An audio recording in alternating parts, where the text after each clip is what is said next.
Pumayag naman silang lahat sa kanilang bagong misyon dahil mahalaga para sa kanila na makabalik na sila sa serbisyo, lalong-lalo na kay Andres kasi malaking tulong ito para mapabilis niya ang paghahanap sa kanyang kapatid. Sinabihan ni Greg ang kanyang team na kailangan nilang makuha ng buhay si Timur Escalera.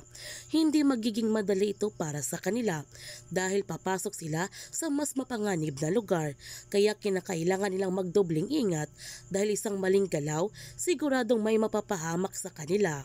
Habang si Timur, patuloy pa rin ito sa kanyang iligal na kalakalan at pumapatay din ito ng mga inosenteng tao. Dumating na sila sa kinaroonan ni Timur Escalera at pinaplanuhan nila ng husto para mapalapit sila ni Timur Escalera na hindi sila makahalata nito. Dito naman makikilala ni Tomas si Gab, siya ang kanilang bagong kasamahan at magaling din ito sa pakikipaglaban. Tinulungan ni Gab sina Tomas at Miguel na makatakas noong nabisto sila sa mga tauhan ni Timur Escalera. Samantala, nung kukunin na sana nila si Timur Escalera, natamaan naman si Max sa kanyang tiyan dahil binaril siya nito ni Timur, kaya kinakailangan na nilang umalis sa lugar bago sila mahuli. Sinabihan ni Greg ang kanyang team na pumunta na silang lahat sa exit point. Sa kanilang pagtakas, pinaulanan naman sila ng bala kaya nahirapan sila nitong dumipensa. Kaya sinabihan ni JB ang kanyang team na may 5 minutes na lamang sila para makalis na sila sa lugar.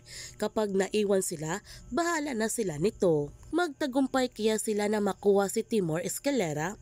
Yan ang ating aabangan sa Incognito. Kung bago ka pa channel ko, don't forget to like, subscribe, and click notification bell para palagi kang updated sa mga videos in-upload ko. Thank you for watching and God bless to everyone.